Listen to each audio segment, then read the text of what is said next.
आपकी प्रतिभा का नेतृत्व करती है। आपका जो टैलेंट है ना, उस टैलेंट को आपकी क्रिएटिविटी बढ़ाती है। आप गए, आपने म्यूजिकल इंस्ट्रूमेंट सीखना शुरू किया, जो टीचर ने बताया वो आपने सीखना शुरू किया, लेकिन आपके अंदर की क्रिएटिविटी उस इंस्ट्रूमेंट पर जो एक नॉर्मल तरीके से, नॉर्मल पैटर्न से आपने सीखा था, उसके अंदर बहुत सारी नए आविष्कार कर सकती है। नए आविष्कार करने का मतलब यहाँ ये नहीं है कि आप सरगम से छेड़खानी करेंगे, लेकिन एक नई ताल, एक नया सुर आप बना सकते हैं, एक नया संगीत आप बना सकते हैं।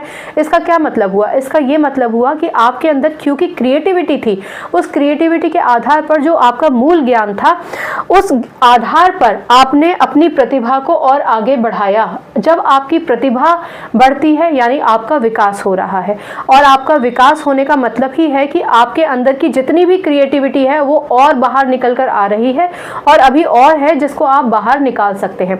तो सृजनात्मकता हमेशा प्रतिभा का नेतृत्व करती है और विकास करती है, हमेशा आपके टैलेंट का नेतृत्व करती है। नेतृत्व का मतलब जानते हैं ना, एक मेंटर होता है, एक टीचर होता है, या फैमिली का मेंबर होता है जो तुम्हें बताता है कि किस दिशा में जाना है।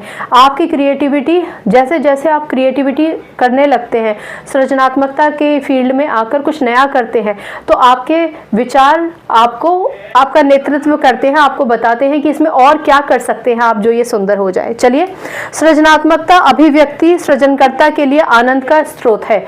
क्रिएटिविटी अभिव्यक्ति देखिए, कोई भी क्रिएटिविटी हमेशा एक चीज को अभिव्यक्त करती है। मसलन एक मूर्तिकार ने मूर्ति बनाई, वो उसकी अपनी क्रिएटिविटी है कि उसने बहुत ही सुंदर मूर्ति बनाई है, लेकिन उस सुंदर मूर्ति के साथ यदि उसमें समावेश कर दिया जाए रंगों का, कुछ गहनों का, कुछ सजावट का, तो इससे क्या हो गया? इससे एक से ज्यादा विचार और एक से ज्यादा वस्तुएं जुड़ गई और एक नई चीज क्रिएट हो गई। और ऐसा करने पर जो सृजनात्मक व्यक्ति है उसके अंदर और ज्यादा आनंद का स्रोत आ जाता है। सृजनात्मक अभिव्यक्ति सृजनकर्ता के लिए आनंद का स्रोत होती है। यदि क्रिएटिविटी से व्यक्ति ने अपने आप को व्यक्त किया है तो उसको बहुत ही ज्यादा आनंद होता है। एक कवि है जिन्होंने अपनी कविता के माध्यम से लोगों तक अपनी भावनाएं पहुंचाई, और अपनी भावनाएं पहुंचाकर उन्हें बहुत आनंद हुआ, क्योंकि उनकी भावनाएं सारे लोगों की भावनाओं के जैसी ही थी, लेकिन उनके अभिव्यक्ति में इतने सुंदर शब्द गढ़े गए थे कि उससे उनकी अभिव्यक्ति बाकी के लोगों को प्रेरित कर गई। हो सकता है कई लोगों की आंखों में आंसू आ जाए, हो सकता है कई लोग प्रेरित हो जाएं कि हम भी अच्छा लिखें।